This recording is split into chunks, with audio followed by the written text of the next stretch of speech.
Shiva news चॅनलमध्ये आपल्या सर्वांचे सहर्ष स्वागत। चला तर पाहूया आजच्या काही घडामोडी। वाढत्या पावसामुळे नदीच्या पातळी वाढ।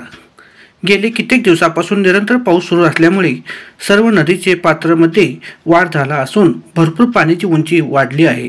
पंचगंगा, दूधगंगा, वेदगंगासह कृष्णा नदीमध्ये सुद्धा पाण्याची पातळी वाढ झाली आहे।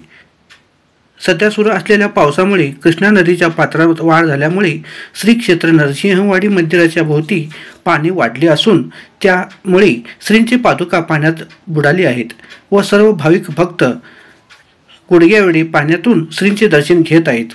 तसेच श्रींची पालखी सुद्धा त्याच पाण्यातून पालखी प्रदक्षिणा काढत होते। इतका पावसामध्ये सुद्धा श्रींचे दर्शन घेण्यासाठी भरपूर भाविक भक्तांची गर्दी झाली होती। शिवा न्यूजसाठी शिवानंद वशेदार। चॅनलला लाईक व सबस्क्राईब करायला विसरू नका। बेल आयकॉन क्लिक करा।